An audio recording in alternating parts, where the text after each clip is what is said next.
depressing to go through. And last night, I'm not making light of it. I genuinely do think that at the very least, if you as a Dolphins fan was rooting for a competent season where you can win 6 or 7 games and you can have some fun Sundays and it can look competitive, they showed you last night they have that in them still. Yeah, the NFL and football as a sport is so difficult to peg where you went wrong because the whole tank for Tua season leading to getting Tua, I still think they picked the right quarterback and they got a good prospect who turned into a bad NFL quarterback. Yeah. And I think that they are a high percentage to blame for that. So I'm saying, like, if Tua was picked by a different organization who had a more correct approach in terms of developing him, I think that they would have had a great quarterback in Tua Tagovailoa. Two things with Tua. Number one, he did seemingly lose a lot of the mobility after the hip injury that happened at Alabama. We knew going into the draft that he had medical red flags. And he is lesser of an athlete now because of that, and it's only going to get worse and worse as he gets older. That's why I really do think he's pretty much cooked as a quarterback. If you're injury prone and you're less mobile, like he might as well be 36 years old already. And the reason why I brought that up in particular is that it might be more important for the Miami Dolphins to set a culture of winning. And even if that looks like winning 7 or 8 games and not getting a premium draft pick, I truly think that it's worth it to try to progress and get better throughout the season, even though it does hurt your draft capital in the bottom line. No. Because if they just stink to high hell and then end up with a top 5 pick, they might just screw up whatever prospect they get because quarterback's so much circumstantial. I will say this. I left last night feeling even more confident in their head coach, Mike McDaniel, at least him as a play caller, him as like schematically, him as a guy that can actually dial stuff up for an offense.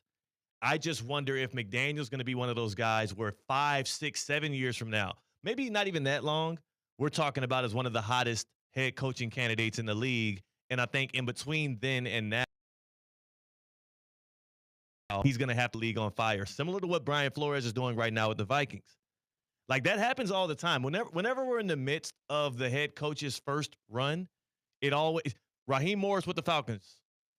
He was a double pack of you know what in his first head coaching job.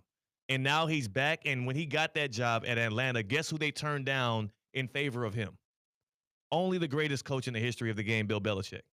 Like, oh, how quickly some things can change. And it took a little time for Morris. But again, I think that's going to be the story of Mike McDaniel. His career is not over. People are writing him off. He might not be the right head coach for this situation for the Dolphins, and I think he likely is not around next year.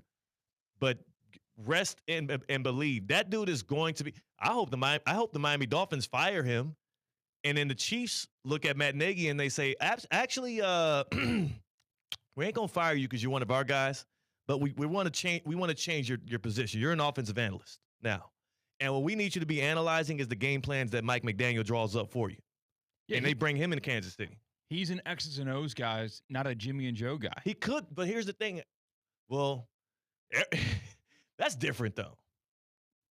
I mean, what? Well, because what's a Jimmy and Joe's guy? Someone that can captivate a locker room, and you want to live and die on every word they say pre and post game. And you'll ride and die for your guy. I've always interpreted that phrase differently then. So I guess you're right. You're right. You're thinking of a motivator versus like a schematics guy. Yeah. I think he truly is in that realm of football genius mode where if they can channel it correctly, Mike McDaniel can completely transform your team on the offensive side of the football. Whereas I don't think I want him to be the first guy talking to everyone when they come through the door. I think yes, maybe though. Because I think his archetype can work as a head coach. I think that this situation is bad for him.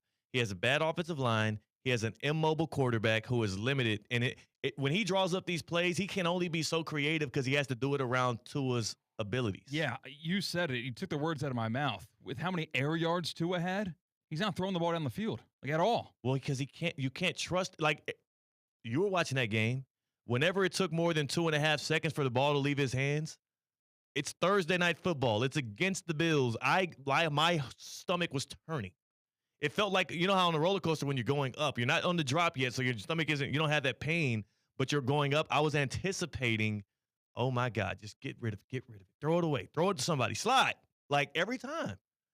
And I think that that's the same feeling Mike McDaniel has oftentimes on the sideline. I know that's the same feeling that the Dolphins organization has, given the trauma that Tua and his inability to have pocket presence as well as stay healthy has given them since he's been their starting quarterback. But beyond that, though, if you're Mike McDaniel and you're the one calling these plays and scheming these things up, and you actually like Tua as a guy and as a quarterback, and you want him to succeed, you're trying to limit the amount of times you put him in that spot. On the other side of the ball, for the Buffalo Bills, you're like, I want Josh Allen to be in as many improvisational, situations as possible. Like run point and just do what you see. I love that little flip pass to the end zone. It's so insane.